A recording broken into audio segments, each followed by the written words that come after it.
One person who was not at that remembrance event today was Anita Barley, the mother of Jonah Barley. That's partly because she has a daycare to run, but she also doesn't find anniversaries of the shooting all that meaningful to her.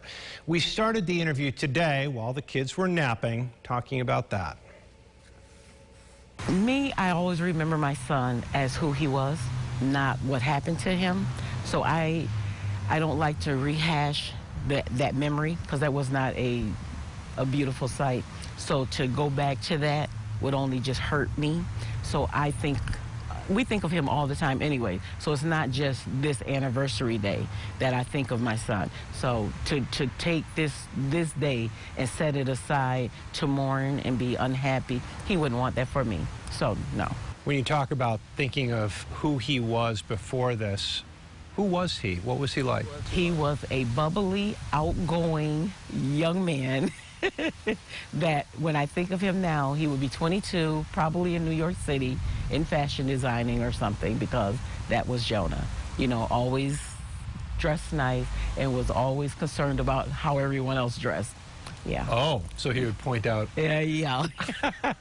So he would say, Mom, so you're telling me I can't tell that person that doesn't go together? I said, only if they ask you. Don't volunteer. Yeah. Yeah, he was that type of guy. That night was all about stopping the violence. That night was all about stopping the violence, yes.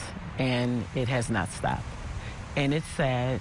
And I can't say I can point the fingers at anyone except for I see a lot of broken, unhappy, and hatred in our society, because when you love, you want to see everyone else happy. One of the accused shooters ended up being shot and killed himself. Exactly.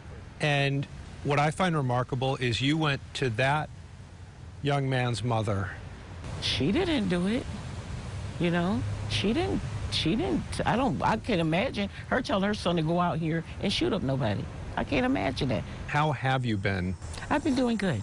I've been doing good because the God that I serve, I understand that I'm not bitter, and I'm not in shock as to what happens, because I know these things are going to happen.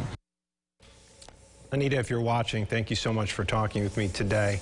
That young man who was accused of shooting into the crowd and was later killed, his name was Jalen Everett, and he was acquitted in 2017.